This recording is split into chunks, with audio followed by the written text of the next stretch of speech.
करिता उघडी या लागील वड सवडी स्वयं उघडी मी झालो उद्धवा द्रौपदीची हाती साकडी सभेशी करिता उघडी या लागील वड सवडी स्वयं उघडी मी झालो उद्धवा साक्षात वस्त्र अवतार धारण केला त्या परमात्म्याने आणि जो दुशासन माझ्या द्रौपदी मैयाचं वस्त्र फेडत होता ना तो वस्त्र फेडू फेडू त्या ठिकाणी मूर्छित झाला तरी वस्त्र काही संपेना का तर तिच्या मागे कोण उभा होता तर द्वारकेचा भगवान परमात्मा तिने धावा केला होता कोठी कुंतलासी द्वारकेच्या राया वेळ का सगळ्याला वेला दीननाथ वृंद संगळे फुले नको पाहू केले पाप पुण्य हे दीननाथा दिनांचा नाथ आहे अनाथाचा नाथ आहे ना तू माझ्याकडून काही चुका झाल्या असतील माझ्याकडून काही पाप पुण्य झालं असेल तर ह्या वेळी त्याचा हिशोब करू नको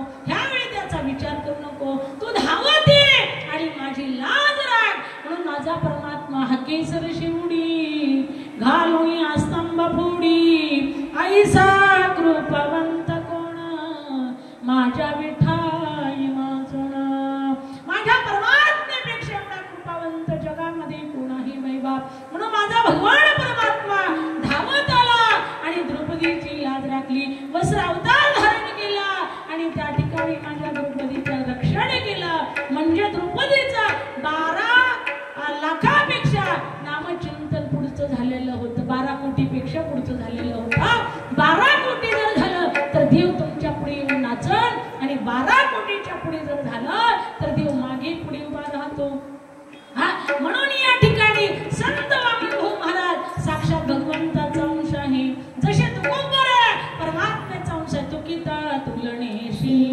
ब्रह्म तुकासी आले म्हणून रामेश्वरे करणी मस्तकाची आरती तुकारामा स्वामी सद्गुरू सच्चिदानंद मूर्ती वायदा खरिया आरती तुकारामा तसं वामनभाऊ महाराज सुद्धा साक्षात अवतारिक महात्मे होते धगधगीत ज्वाळा अग्नी जैसा असं वैराग्य त्यांच्याकडे होतं नामस्मरण त्यांच्याकडे होतं म्हणून महाराज सांगतात इतकं मोठं नामचिंतन प्राप्त झालं गेल्याच्या नंतर त्या ठिकाणी अनेक सिद्ध्या त्या ठिकाणी त्यांच्या साधू संतांच्या चरणी लोटांगण घालत असतात म्हणून वैराग्य मूर्ती संत वामनभाऊ महाराज वैराग्य मूर्ती संत भगवान बाबा त्या ठिकाणी ज्ञानेश्वरी पाण्यावरती लिहिली म्हणजे ज्ञानेश्वरी वाचली पाण्यावरती त्या ठिकाणी बसत ध्यानस्थ ध्यान करायचे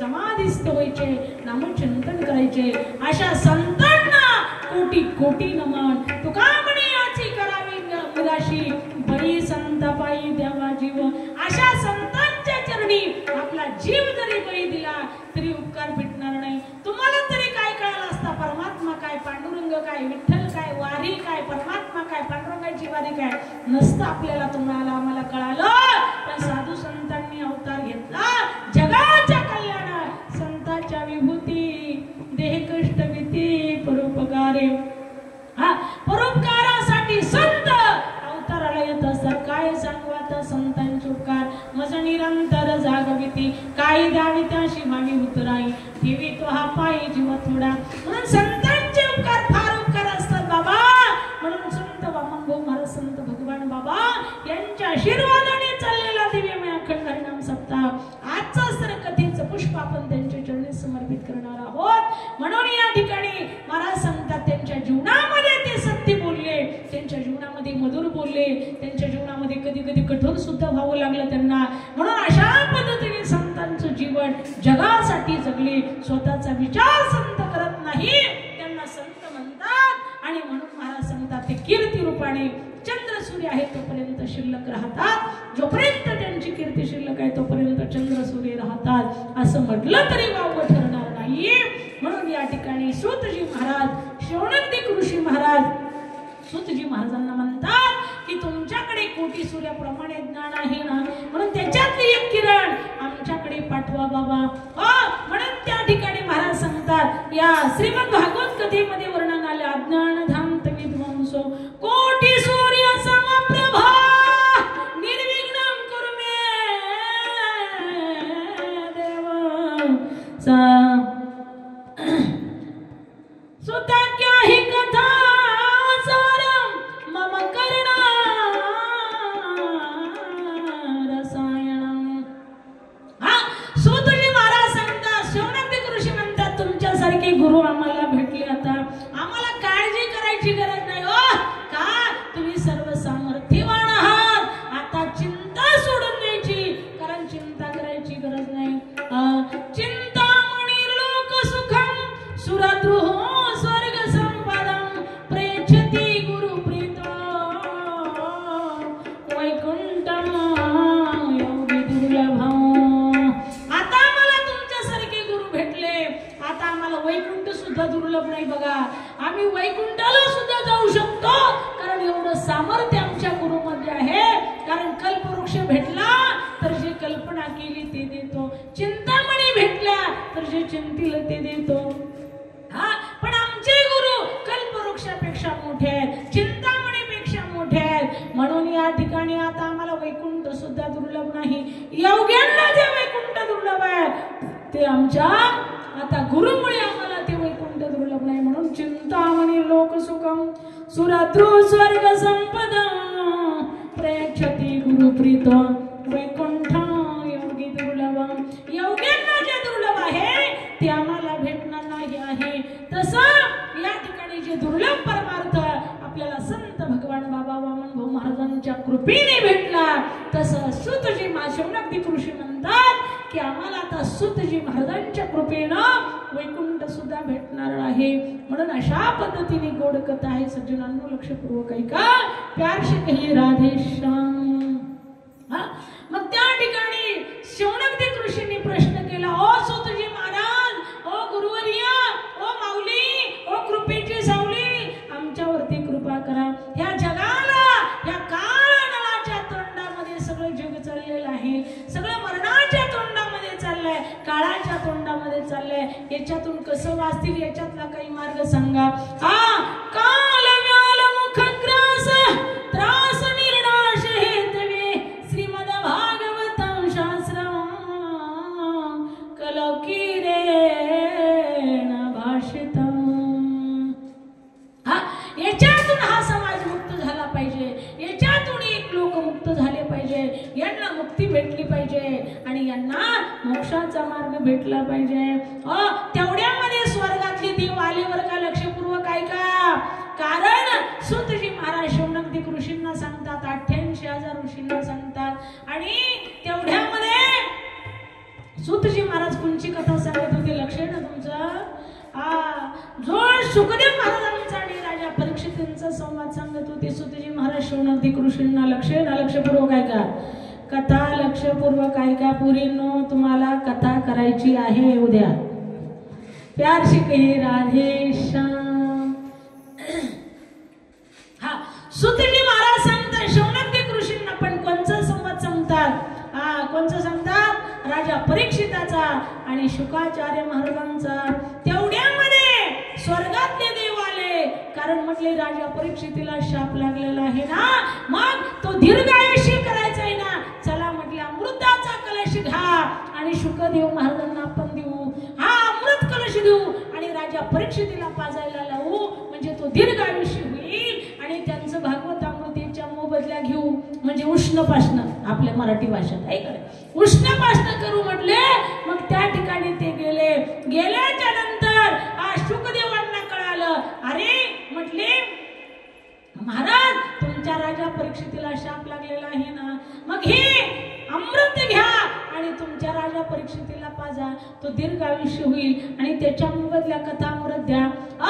शुकदेव बाबांनी त्यांना हाकलून उडावलं, अजिबात तुम्हाला जागा नाही, अजिबात प्रवेश नाही। अरे व्यापारी भावनेने तुम्ही आलात ना, तुम्ही फार चातुर आहात म्हटले, तुम्हाला इथे जागा नाही, तुम्ही प्रेमाने आला असतात, शुद्ध भावनेने आला असतात तर तुम्हाला आम्ही कथामृत दिलं असतं, परंतु तुम्ही व्यापार भावनेने आलात, त्यामुळे तुम्हाला इथे कथा नाही।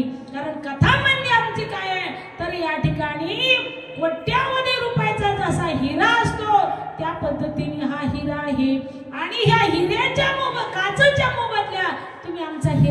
पाहता आणि तुमचं स्वर्गीय अमृत म्हणजे काच आहे या ठिकाणी वर्णन आलेलं आहे. थांब द्या. को कथा को सुधा को कथा लोके को काचा मणिर्महं ब्रह्मरात्म विचार्यैव तदा देवञ्जहासः. त्या ठिकाणी शुकदेव महाराज हसले आणि त्यांची खिल्ली उडवली आणि त्यांना तिथून हाकलून दिलं. सांगितलं काचेच्या मोबदल्या हिरा भेटणार नाही तुम्हाला. तिथून हाकलून दिलं. कारण का तुमचं जे अमृत आहे ते दीर्घजीवी जीवित आहे. लेकिन हमारा जो कथा अमृत है ना हा दिव्य जीवी जीवित है. हमको दीर्घजीवी नहीं चाहिए, हमको दिव्य जीवी चाहिए. म्हणजे आपलं जीवन दिव्य करणारी ही कथा आहे. म्हणून ही कथा दिव्यच आहे. कथा म्हणजे काय महाराज सांगतात अशी तशी कथा नाही. ग्रंथ नव्हे हा श्रीकृष्ण गीते वेदी मन पूर्ण अनन्य होता या शरण खची तटडे जन्म मरण. म्हणून हा सारा ग्रंथ म्हणजे साक्षात श्रीकृष्ण परमात्मा आहे. ज्यावेळेस भगवान श्रीकृष्ण परमात्म्याने आपला अवतार कार्य संपवलं त्यावेळेस सगळं तेज श्रीमद भागवत कथेमध्ये त्या ठिकाणी परमात्म्याचं तेज याच्यामध्ये समाप्त झालेलं होतं. उद्धवाला सांगितलं मी भागवत रूपाने शिल्लक आहे, काळजी करू नको, तू मात्र हिमालयामध्ये जा, 7व्या दिवशी द्वारका नष्ट होणार आहे असं सूतजी महाराज शौनकदी कृष्णांना सांगतात. प्यार से कहिए राधे श्याम. अशी गोड कथा त्या ठिकाणी तिथून मात्र देव निघून गेले. गेल्याच्या नंतर इकडे एक दिवस आमची भक्ती देवीचा जन्म द्रविड देशामध्ये झाला. कर्नाटकामध्ये ती वाढली, गुजरातमध्ये अहिल्या झाली, महाराष्ट्रामध्ये तिला समाधान भेटलं. परंतु तिचे ज्ञान आणि वैराग्य 2 पोरं होते, तिला 2 पुत्र होते, ते वृद्ध झालेले होते. कोणत्या मायबापांच्या आधी लेकरं म्हातारे झालेले त्यांना आवडेल नाही आवडणार. म्हणून त्या ठिकाणी भक्ती देवी रडू लागली. भक्ती देवी रडत रडत मात्र वृंदावनामध्ये गेली. वृंदावनला गेल्याच्या नंतर तिथे भक्ती देवी तर पुष्ट झाली, पण तिचे जे ज्ञान आणि वैराग्य पुत्र होते ते वृद्धच राहिले, बेहोश राहिले. मग ती रडत होती त्या ठिकाणी. रडत असताना इकडे मात्र सगळ्या सरिता, सगळ्या नद्या, सगळे तीर्थ नद्या सगळ्या त्या ठिकाणी गंगा यमुना सरस्वती नर्मदा कावेरी सगळ्या तिथे गेल्या आणि त्या भक्ती देवीचं शांतपण करू लागल्या. कुणी तिचा घाम पुसत आहे, कुणी तिचे डोळे पुसत आहे, कुणी तिचे केस सावरत आहे, कुणी तिला हवा घालत आहे, कुणी तिला समजावलं ज्ञान सांगत आहे. तेवढ्यामध्ये आमच्या इकडे नारद महर्षी तीर्थयात्रेला गेलेले होते. हरे क्षेत्र कुरुक्षेत्र श्रीरंग शेतुवंदना. हरे क्षेत्राला गेले, कुरुक्षेत्राला गेले, तीर्थयात्रा केल्या, पुष्करम कासिम पुष्करम वगैरे वगैरे सगळे तीर्थ केले. सगळे तीर्थ करून वृंदावनाला गेले. वृंदावनाला गेल्याच्या नंतर त्या ठिकाणी मिठी रस शे भरियोडे राधा राणी लागी जिंदगाणी लागी म्हणे खारो खारो जमुनाची पाणी लागे ते रस शे भरियोडे राधा राणी लागे महाराणी लागे म्हणे खारो खारो जमुनाची पाणी लागे मिठे रस शे भरियोडे राधा राणी लागे महाराणी लागे म्हणे खारो खारो जमुनाची पाणी लागे.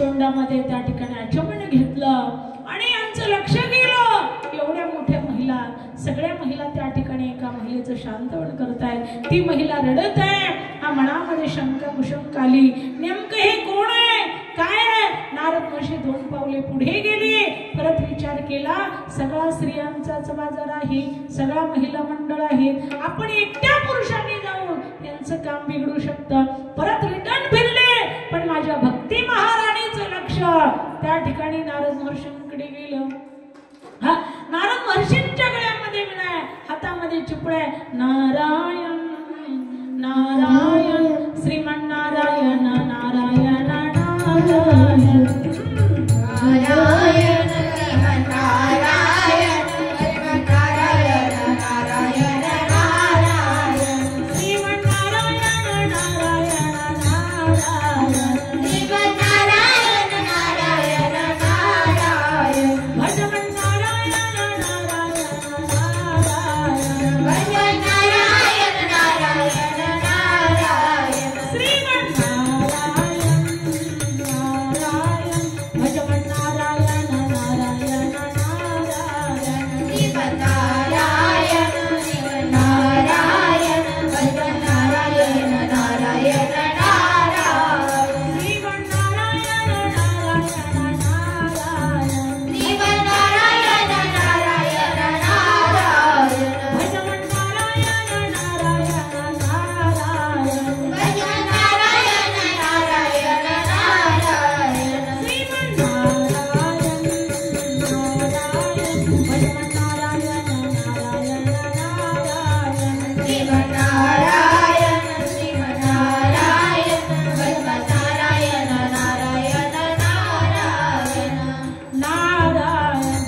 दर्शनम तव लोकस्य सर्वता हरं परम हे साधू महाराज जी जरा थांबा हो जरा थांबा आम्हाला आशीर्वाद द्या भो भो साधू क्षणं तिष्ठ मचिंता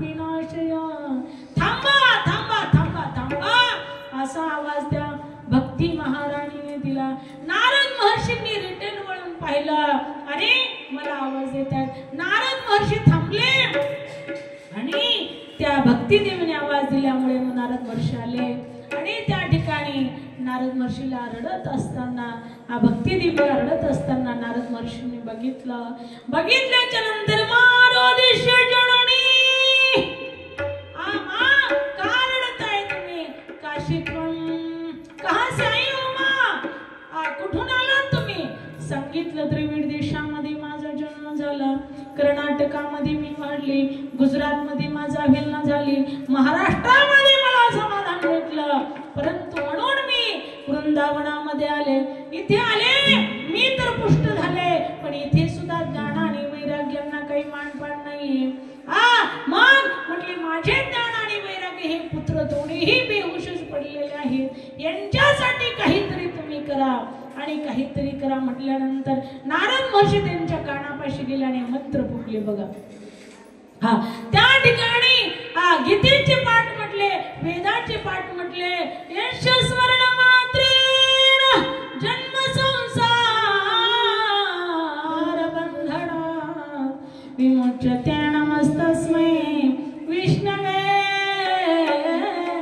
प्रभ विष्णवे गीतेचे पाठ म्हटले वेदाचे पाठ म्हटले विष्णू सहस्रनामाचे पाठ म्हटले थोडीशी चेतना आल्यासारखी झाली परंतु पुन्हा बेहोश झाले पुन्हा भक्ती देवी रडू लागली त्यावेळेस नारद महर्षी म्हटले देवी तुम्ही काळजी करायची नाही खेद करायचा नाही वृद्धा खेद यस्य बाळे अहो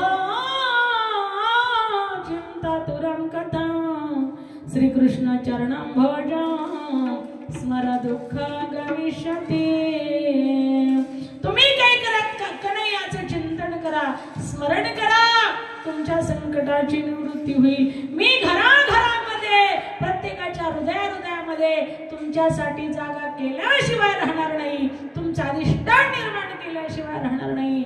म्हणून त्या ठिकाणी मी मात्र उत्तर दिशेला जातो, बद्रीनाथ केदारनाथ त्या परमात्म्याला प्रत्यक्षात विचारतो की माझ्या भक्तिदेवीचे दुःख, माझ्या ज्ञान आणि वैराग्य हे भक्तिदेवीच्या पुत्रांचं दुःख नष्ट झालं पाहिजे, याच्यासाठी उपाय विचारून येतो.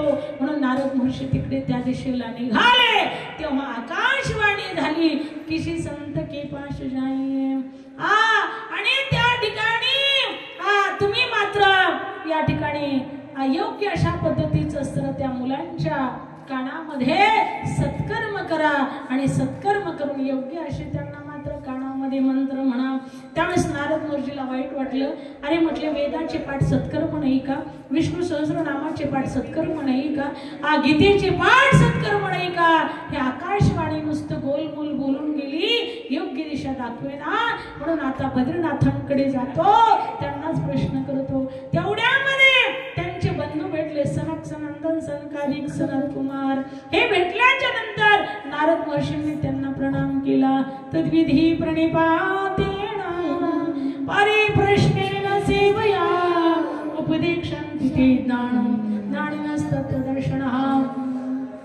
त्या ठिकाणी त्यांना नमस्कार केला.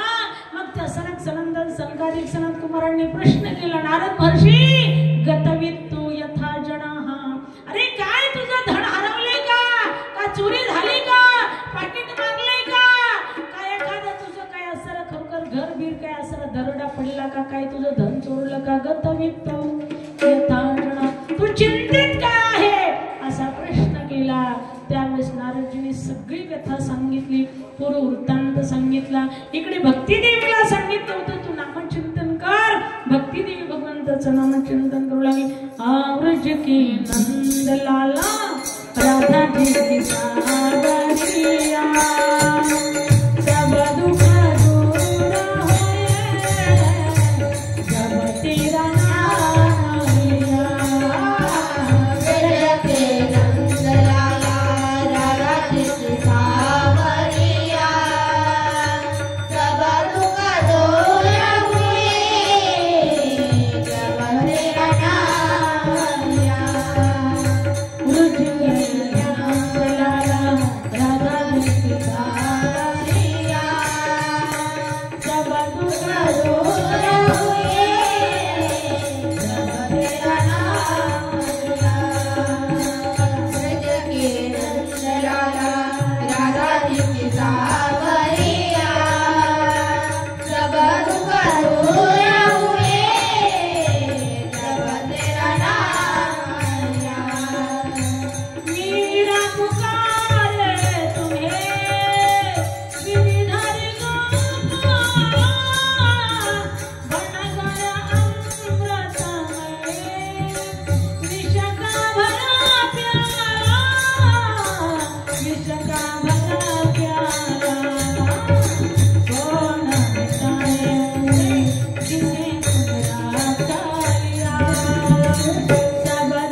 सांगितलं बिलकुल काळजी करायची नाही. मग त्या ठिकाणी नारद महर्षी गेले. सनक सनंदन सनकादिक सनत कुमारांनी सांगितलं